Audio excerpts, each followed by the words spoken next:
여러분 안녕하세요. 4월 24일 다음 예배에 오신 여러분을 주님의 이름으로 환영합니다. 애니 딜러드라는 사람은 하루를 어떻게 사는가가 바로 인생을 어떻게 사는가다 라는 말을 했다고 합니다. 이 말은 다시 말하면 내가 무엇을 믿고 누구를 경배하는지를 보여주는 시험대가 오늘 하루라는 사실을 말하고 있는데요. 계속되는 코로나19로 인한 상황 가운데 우리가 함께 모여서 예배하지 못하고 만나지는 못하지만 내가 무엇을 믿고 누구를 경배하는지를 보여주는 시험대, 오늘 이 하루 가운데 그 출발점이 우리가 마음을 모아 함께 드리는 이 예배가 되기를 간절히 소망합니다. 네, 사랑하는 청년 여러분들, 다음 예배 같이 드렸으면 좋겠습니다. 오늘 찬양 부르면서 하나님 앞에 나아갈 텐데요. 찬양이 두 곡 다 우리가 우리의 마음과 상관없이 어떠한 상황과 환경에 상관없이 우리의 마음을 하나님 앞에 드리면서 전심의 예배를 드리겠다는 찬양입니다. 우리가 그 마음 꼭 기억하면서 이 찬양의 고백을 진심으로 하나님 앞에 올려드리면서 우리가 예배 안으로 하나님 앞으로 나아갔으면 좋겠습니다.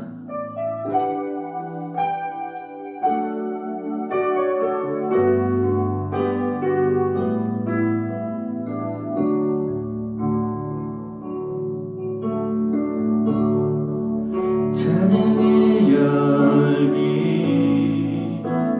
모두 끝나면 주 앞에 나와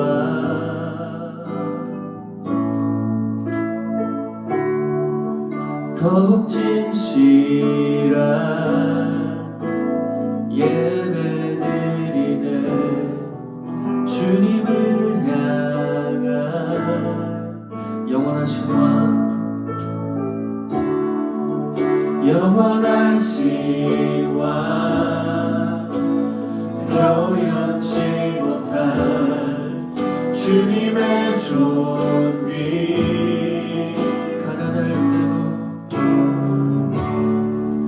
가난할 때도 연약할 때도 주의 모든 것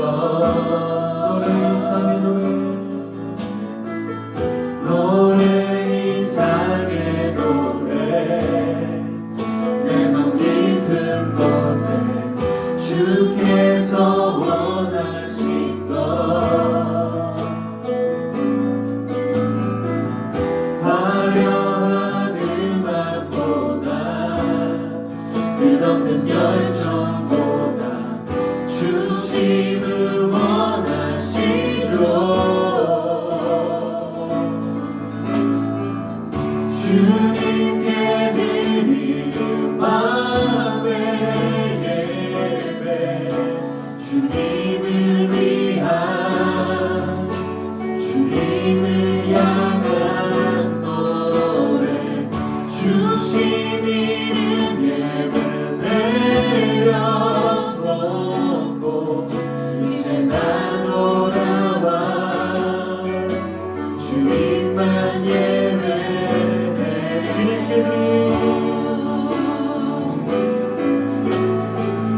주님께 드리는 마음의 예배, 주님을 위한 주님을 향한 노래, 주심 이름 예배 내려놓고 이제 나 돌아와 주님만 예배해요. 우리 다시 한번 처음부터 찬양합시다.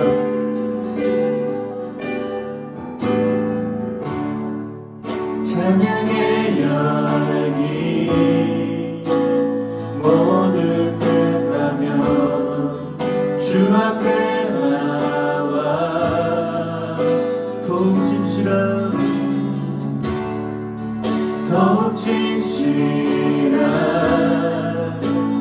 예배 드리네.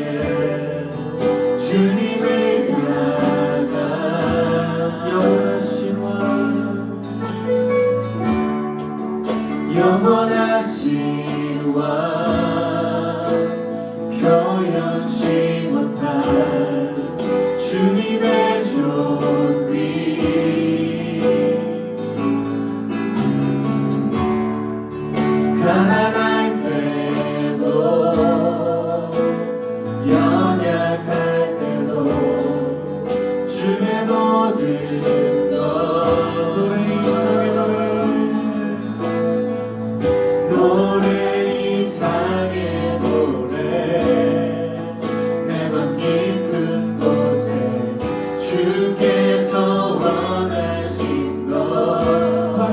맛보다 화려한 음악보다 끝없는 열정보다 중심을 원하시죠. 다시 한번 노래 이상의 노래 이상의 노래 내 맘 깊은 곳에 주께서 원하신 것 화려한 음악보다 끝없는 열정보다 중심을 원하시죠. 주님께 드린 마음의 예배 주님을 위한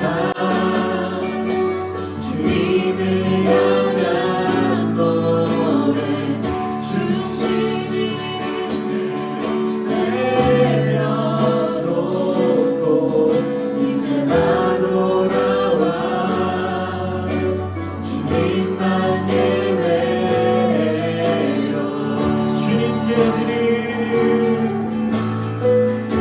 주님께 드린 마음의 예배 주님을 위한 주님을 향한 노래 중심을 내려놓고 이제 나 돌아와 주님만 예배해요. 계속해서 찬양합시다. 주님께 드린 마음의 예배 주님을 위한 주님을 향한 노래 중심을 내려놓고 이제 나 돌아와 주님만 예배해요. 밤이 낮이나 어제나 오늘도 영원히 주만 찬양해.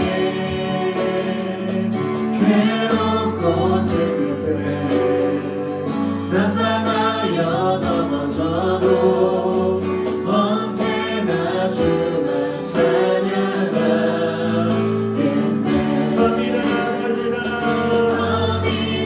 낮이나 어제나 오늘도 영원히 주님만 찬양합니다. 영원히 주만 찬양해.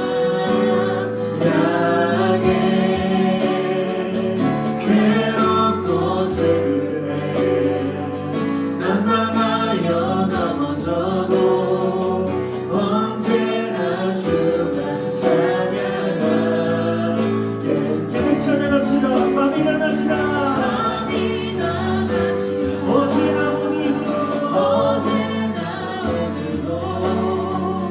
영원히 주만 찬양해.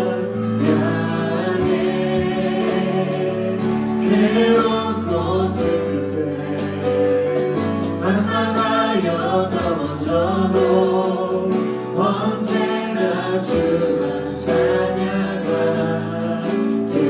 마지막으로 밤이나 낮이나 어제나 오늘도 영원히 주만 찬양해.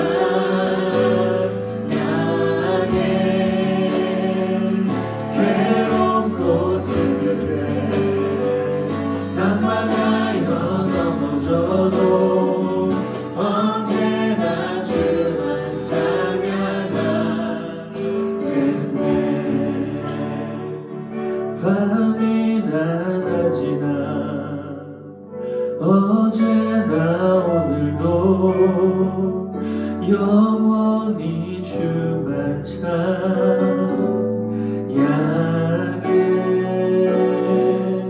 괴롭고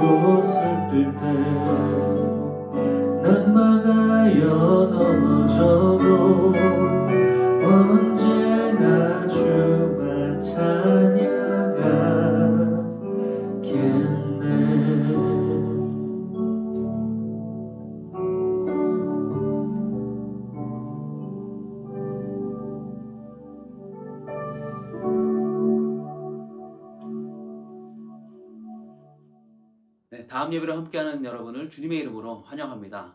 이번 주부터는 주기도문 설교 시리즈로 함께 나누고자 합니다. 청년아, 이렇게 기도하라 라는 제목으로 여러분들과 함께 또 그 외에 우리 사역자들과 같이 함께 말씀을 이제 나눌 건데요. 오늘 첫 번째 시간은 그 이야기로 바로 첫 번째 구절인 하늘에 계신 우리 아버지, 이 부분을 가지고 함께 말씀을 나누고자 합니다. 저는 모태신앙을 가지고 태어났습니다. 그렇게 어머니를 따라서 어렸을 때부터 다니다 보니까 제일 먼저 제 귀에 익숙하게 들었던 소리가 바로 어떤 소리냐면 이 소리입니다. 주여, 아버지여. 이 소리를 가장 많이 들었던 것 같아요. 아무것도 몰랐던 그 천진난만한 그 꼬마아이가 그 소리를 따라 하곤 했습니다. 그때는 무슨 뜻인지도 모르겠죠. 그래서 저는 정확히 그게 뭘 의미하는지는 알 수 없었지만 어떤 한 집사님의 그 1시간 동안 계속해서 주절주절거리는 주여, 주여, 주여, 아버지, 아버지 그 소리가 제 뇌리에 많이 박혔던 것 같습니다. 근데 그런 모습을 볼 때 이상하게도 생각했습니다. 왜 같은 말을 반복하시지? 이런 생각도 들었습니다. 흔히 이 기성교회 예배당회를 가보면 기도의 고수들이 있다고 합니다. 예배당을 압도하는 목소리, 또 혹은 온 나라, 마을 구석구석까지 기도하는 모습을 보여주고 있는데요. 또 자기의 힘듦 때문에 눈물을 흘리다가 그 의자에 앉아있다가 조용히 나아가는 모습, 그리고 자신의 처한 상황 때문에 이러지도 못하고 저러지도 못하고 그저 눈물만 흘리다가 가는 사람들도 있습니다. 제 모교에서는 특별히 늘 이 예배당이 열려 있었기 때문에 기도 소리가 그곳에서 항상 끊이지 않았던 것 같습니다. 그러다 보니까 이런 일도 있었습니다. 경쟁하듯 제일 오래 기도하시는 분과 제가 경쟁을 하기도 했습니다. 누가 오래 하나, 그리고 누가 더 크게 하나, 누가 더 멋지게 하나. 흔히 영성 깊은 기도를 할 수 있을까 한참 이 관심이 있었을 때가 아마 그때였던 것 같습니다. 그런데 제가 중고등부 시절을 지나면서 기도에 관심이 많아지기 시작했을 때 이런 질문이 들었습니다. 과연 하나님이 내 기도를 어떻게 하면 더 잘 들어주실까라는 거죠. 어린 나이에 그러한 좀 계산적인 혹은 야근 생각일 수도 있겠지만 그런 생각이 들었습니다. 여러분, 어느 정도 신앙생활 하고 난 뒤에 제가 깨달았죠. 하나님 나라를 소유한 이 세 사람을 삶은 그리스도인에게는 이 기도는 끊임없는 하나님과의 교제라는 거죠. 못 모르고 기도를 했던 그 모습들을 지나고 보니 성경에서 말하는 바리새인과 서기관들처럼 어느새 의미 없는 말을 그냥 기도의 분량을 채우려고 했던 그런 열심이 있었다는 것을 알게 되었습니다. 그렇다고 그동안 헛된 것이 아니죠. 그런 모습 속에서 그 과정을 통해 하나님을 더욱 깊이 만나게 된 것도 그 기도의 시간이 있었기 때문입니다. 그렇게 비로소 기도의 본질이 무엇인가라는 질문 앞에 나이가 들고 또 신앙이 지나면서 묻고 궁금해하기 시작했습니다. 아마 오늘 우리 말씀 듣는 저와 여러분도 그런 질문들 앞에 한 번쯤은 서 봤을 겁니다.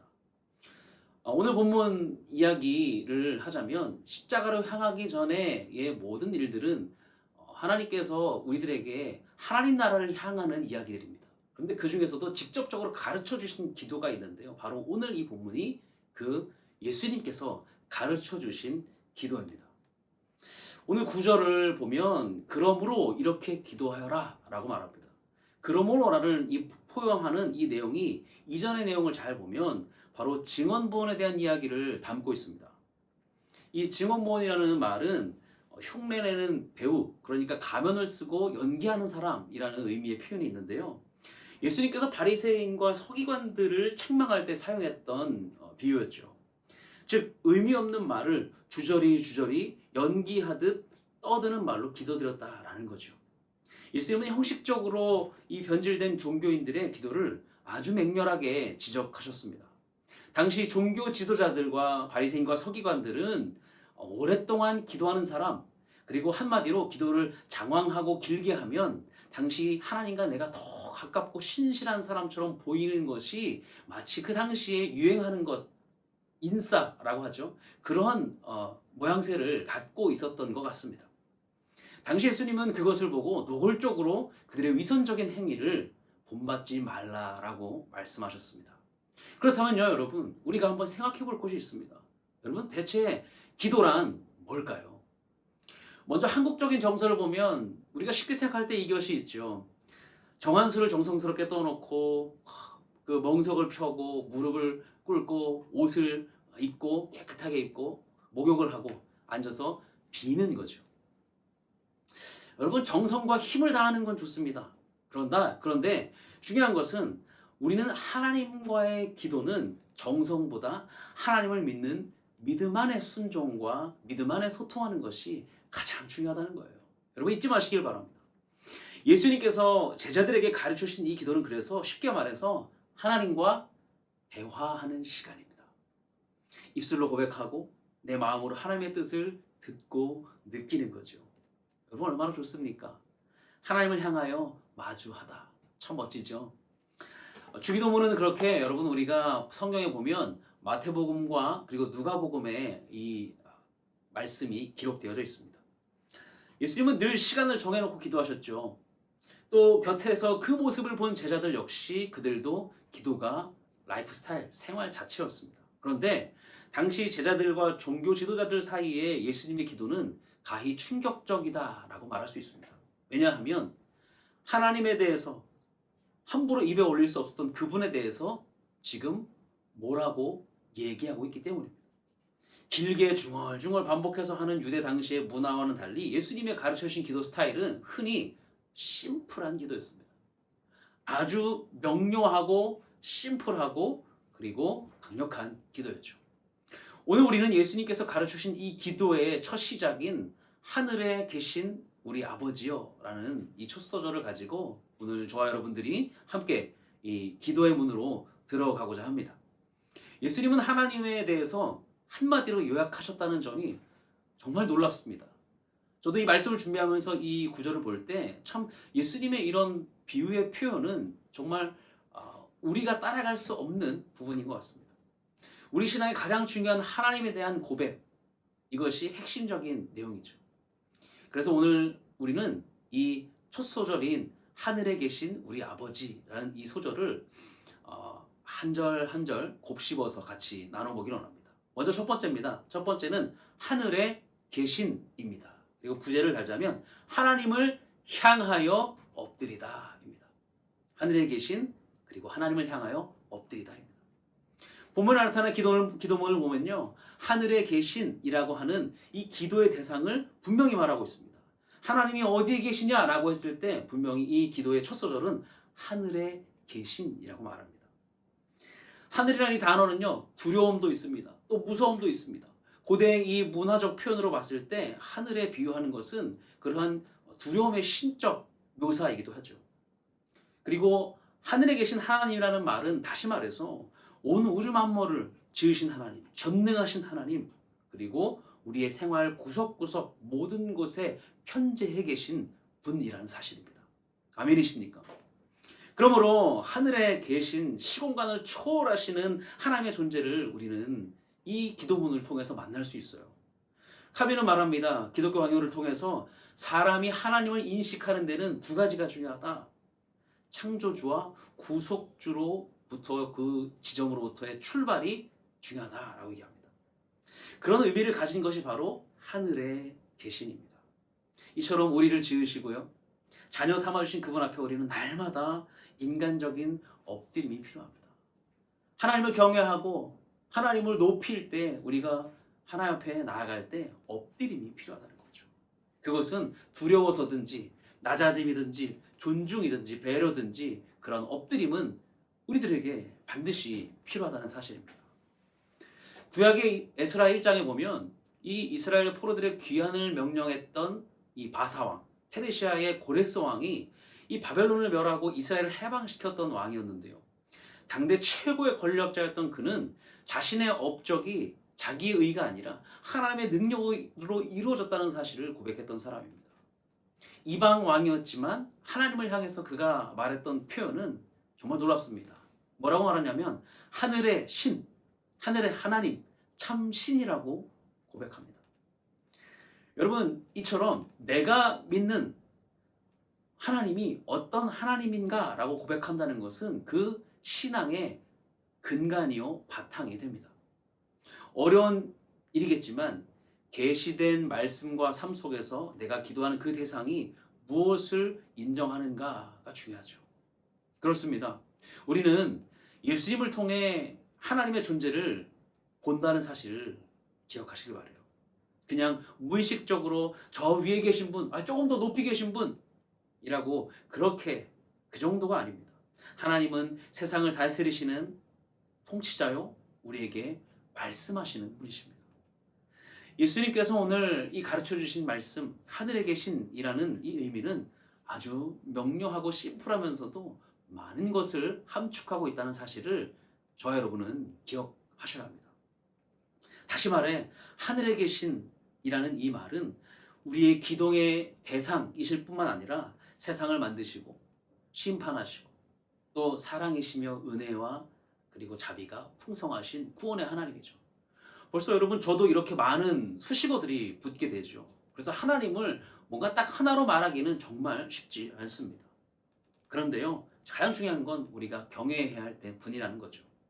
저도 하나님에 대하여 한마디로 말하기 어렵다고 말한 것처럼 우리는 하나님의 대함을 어떠한 말씀을 통해서 또 예수님이 가르치신 기도를 통해서 우리는 하나님을 드러내고 표현할 수 있습니다. 그렇다면 하늘에 계신이라는 이 하나님을 마주할 때 우리는 어떻게 가야 할까요? 흔히 기도의 문으로 간다고 하죠. 똑똑하고 기도의 문을 두드린다고 합니다. 하나님을 향하여 우리는 고개를 곧게 들고 들어갈 수 없을 거예요. 앞서 말했듯이 기도는 하나님과 대화인데 우리가 그 기도의 대상 앞에 서지 않고 기도할 때가 많다는 거죠. 그래서 하늘에 계신 그 하나님 앞에 우리의 모든 생각, 모든 태도, 모든 정신이 엎드려져야만 합니다. 하나님을 향하여 우리의 본성이 자아가 엎드려지지 않고서는 기도할 수 없습니다. 물리적으로 엎드림이 아니라 전 인격적인 우리의 내면의 엎드림을 가지고 우리는 하늘에 계신 그 하나님 앞에 마주서야 합니다. 여러분, 항상 하나님은 내 안에 계셔 라고 말하지만 우리가 하나님 앞에 인격적으로 엎드림이 없을 때 우리는 하나님 앞에 서지 않고 혼자 내 말만 늘어놓는 기도를 할 수 있을 겁니다. 여러분, 우리는 이런 질문을 할 수 있어요. 왜 기도의 무릎, 내 영혼의 무릎이 꿇어지지 않는 걸까? 라는 생각이 들 때도 있습니다. 그것은요, 내가 죄인이라는 것을 깨닫지 못하기 때문입니다. 그리고 살아계신 하나님 앞에 우리의 목이 곧은 채로 내가 하고 싶은 기도를 하기 때문입니다. 여러분, 이것은 기도하는 대상이 누구신가 보다 내가 말하고 싶은 대화에 집중하고 있다는 거예요. 하늘에 계신 하나님보다 내가 지금 하고 싶은 말이 더 중요하다는 거예요. 여러분, 우리는 이 대목을 잘 돌아봐야 합니다. 우리의 어떤 기도든 하늘에 계신 분, 하나님의 존재를 떠나서는 기도를 시작할 수 없다는 것이에요. 그것이 우리의 엎드림이 되어야 할 줄로 믿습니다. 두 번째입니다. 두 번째는요, 우리 아버지입니다. 구제는요, 아빠 아버지를 부르다입니다. 예수님께서 이 가르쳐 주신 기도의 첫 소절의 부분을 보면 하나님을 부르는 명칭 중에 그 뒤에 보면 우리 아버지라고 하죠. 이 누가복음, 같은 주기도문을 다뤘던 누가복음에 보면 예수님께서 가르치신 기도의 이 아람어 어문에는 아바라고 말합니다. 이 아람어 아바라는 말은 깊고 친밀한 관계를 나타내는 그 언어인데요. 예수님께서는 하나님을 아바라고 부르도록 가르쳐 주신 것에는 큰 의미가 있습니다. 바로 하나님과의 자신과의 관계가 특별함을 갖는다는 것이죠.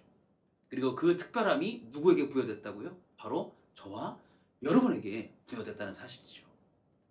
고대 세계에서 아버지라는 말은 대가족을 부양하는 책임자를 말합니다. 단지 남자냐 여자냐라는 의미를 넘어서는 것이죠. 육의 아버지가 아닌 한 가정의 전체 살림을 담당하는 사람을 지칭합니다. 여러분, 탕자의 비유 잘 아시죠? 하나님의 사랑을 잘 보여주는 이 말씀인데요. 예수님은 하나님 아버지의 모습을 묘사할 때 아버지의 모습을 잘 보여주셨습니다. 하늘 아버지는 모든 가족의 필요와 상태를 아시는 분이죠. 앞서 말씀드린 대로 기도의 대상과 관계를 말해주는 것이 바로 아버지는 아빠라는 거예요. 사랑하는 여러분, 우리가 아빠, 아버지라고 부를 수 있다는 것은 예수님에게 주신 특권이 우리에게 주어졌다는 겁니다. 여러분, 그 특권을 누리시길 바랍니다. 여러분, 최근까지도 우리 사역자들과 저를 비롯해서 코로나19로 인해서 재택근무를 한 적이 있습니다. 그런데 제가 집에서 이 근무를 하게 되면 저희 집 이 셋째 아들인 막내 녀석이 제가 꼭 일을 하고 있으면 제 방문을 두드리면서 막 이렇게 두드려요. 그 문 앞에서 막 두드리면 저는 마음이 어떨까요? 어김없이 문을 열어줄 수밖에 없습니다. 문을 막 닫고 꿋꿋하게 막 할 수가 없습니다. 또 한편으로는 나를 찾아준 그 아이의 그 마음이 너무 예뻐서 기쁘기도 해요. 아무리 바쁘고 아무리 할 일이 많이 쌓였다고 하지만 이 아들 녀석이 그저 씩 웃으면서 통통통 튀어오면서 저에게 오는 그 모습, 또 울면서 다급히 저를 찾는 아빠라고 부르는 그 모습을 볼 때 저는 움직이지 않을 수 없습니다. 움직이지 않는 건 그건 아빠와 아들의 관계가 아니죠. 그래서 저는 제 방문을 열어줄 수밖에 없습니다. 저는 이것이 우리가 하나님과 대화의 문 앞에서 고백해야 할 고백의 관계라고 생각합니다. 그렇습니다. 우리가 하나님 아버지라 부르는 것, 이것은 크나큰 특권입니다. 죄된 본성에 여지없이 우리는 또 넘어집니다.